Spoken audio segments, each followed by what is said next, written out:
ಮನೆಗೆ ತಳ್ಳಕ್ಕೆ ಹೋಗಿ ತಾಯಿನೂ ಸೇರಿಸಿ ತಳ್ಳಿ ಕೊಲೆ ಮಾಡಿರ್ತಕ್ಕಂಥದ್ದು, ಬೆಳಗಾಂನಲ್ಲದಂಥ ಹುಡುಗನ ತಾಯಿಗೆ ಬೆತ್ತಲೆ ಮಾಡಿ ಮೆರವಣಿಗೆ ಮಾಡಿದಂಥದ್ದು ಭಾಳಷ್ಟು ಹೀನಾಯ ಪರಿಸ್ಥಿತಿಗೆ ಹೋಗ್ತಾ ಇದೆ ಈ ಜಾತಿಯ ಒತ್ತಡಗಳು. ಅದನ್ನು ನಿವಾರಿಸೋ ದಿಕ್ಕಿನಲ್ಲಿ ಜಾತಿ ವಿನಾಶದ ಕಾರ್ಯಕ್ರಮದಲ್ಲಿ ಏನು ಪಂಪ ಮನುಷ್ಯ ಜಾತಿ ತಾನು ಒಂದೇ ಒಲಂ ಅಂತ ಹೇಳಿದಂಥದ್ದು, ಅಲ್ಲಿಂದ ಕುವೆಂಪುರವ್ರವರೆಗೂ ಕೂಡ ವಿಶ್ವಮಾನವರಾಗಬೇಕು ಎಲ್ಲರೂ ಅಂತ ಹೇಳಿದಂಥ ವಿಚಾರದಲ್ಲಿ ಸಮಾಜ ಆ ದಿಕ್ಕಿನಲ್ಲಿ ಬೆಳಿಬೇಕಾಗಿತ್ತು. ಆದರೆ ಹಿಮ್ಮುಖವಾಗಿ ನಡೀತಾ ಇದೆಯೇನೋ, ವಿದ್ಯಾವಂತರಾದಷ್ಟು ಜ್ಞಾನವಂತರಾದಷ್ಟು ಸಮಾಜದ ಚಿಂತೆಗಳು ಹಿಮ್ಮುಖವಾಗಿ ಹೋಗ್ತಾ ಇದೆ ಅನ್ನೋ ಪರಿಸ್ಥಿತಿಗಳು ನಿರ್ಮಾಣ ಆಗ್ತಾ ಇದ್ದಾವೆ.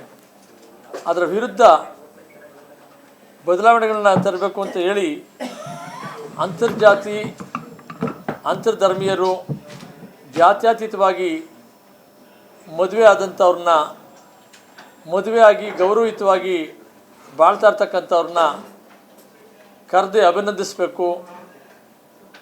ಅವರ ಮುಖಾಂತರ ಸಮಾಜಕ್ಕೆ ಒಂದು ಪ್ರೇರೇಪಣೆ ಸಂದೇಶವನ್ನು ಕೊಡಬೇಕು. ಇದೇ ಸತ್ಯ, ಇದನ್ನೇ ಎಲ್ಲರೂ ಫಾಲೋ ಮಾಡಬೇಕಾಗಿದೆ ಅನ್ನೋ ದಿಕ್ಕಿನಲ್ಲಿ ಅವರ ಚಿಂತನೆಗಳು ಬೆಳಿಬೇಕು ಅಂಥೇಳಿ ನಾವು ಇದನ್ನು ಈ ಥರ ಸಮಾವೇಶಗೊಂಡು ಕೆಲಸಗಳು ಮಾಡ್ತಾಯಿದ್ದೀವಿ. ಇದನ್ನು ಎಲ್ಲ ಜಿಲ್ಲೆಗಳಲ್ಲೂ ಮಾಡಬೇಕು, ರಾಜ್ಯ ಮಟ್ಟದಲ್ಲೂ ಮಾಡಬೇಕು. ಮೇಲಿನ ಮೇಲೆ ಎಲ್ಲಗಳನ್ನ ಸಭೆಗಳನ್ನ ಸೇರಿಸಿ ಇದ್ರ ಬಗ್ಗೆ ಚರ್ಚೆಗಳನ್ನ ಮಾಡಿ ಈ ಸಮಸ್ಯೆಗಳಿಗೆ ಪರಿಹಾರಗಳನ್ನ ಹುಡುಕೋ ದಿಕ್ಕಲ್ಲಿ ಕೆಲಸಗಳನ್ನ ಮಾಡಬೇಕು ಅಂತ ನಾವೆಲ್ಲ ಸೇರಿದ್ದೇವೆ. ಮತ್ತು ಮುಂದೆ ಪ್ರತಿ ಬಾರಿ 2 ತಿಂಗಳಿಗೊಮ್ಮೆ ಸೇರಿಕೊಂಡು ಇದ್ರ ಬಗ್ಗೆ ಇನ್ನೂ ಹೆಚ್ಚು ಕೆಲಸ ಮಾಡಬೇಕು. ರಾಜ್ಯ ಮಟ್ಟದಲ್ಲಿ ಎಲ್ಲರನ್ನು ಸಮಾವೇಶಗೊಳ್ಳಬೇಕು ಅನ್ನೋ ಮಟ್ಟದಲ್ಲಿ ಇದನ್ನು ಸೇರಿಸಬೇಕು ಅನ್ನೋ ಒಂದು ಉದ್ದೇಶ ಇದೆ. ಹಾಗೆ ಸಮಾಜ ಕಲ್ಯಾಣ ಇಲಾಖೆಯಲ್ಲಿ ಇದಕ್ಕೆ ಒಂದು ಪ್ರತ್ಯೇಕವಾದಂಥ ಒಂದು ಘಟಕವನ್ನು ಪ್ರಾರಂಭಿಸಿ ಈ ಅಂತರ್ಜಾತಿ ವಿವಾಹ ಆಗಬೇಕಾದ್ರೆ ಅನೇಕ ಸಮಸ್ಯೆಗಳಿರ್ತವೆ. ಅವ್ರುಗಳಿಗೆ ಅಂತರ್ಜಾತಿ ವಿವಾಹ ಆಗಲಿಕ್ಕೆ ಮುಂಚೆ ಆದಮೇಲೆ ನಾನಾ ರೀತಿ ಸಮಸ್ಯೆಗಳನ್ನ ಎದುರಿಸ್ತಾ ಇದ್ದಾರೆ.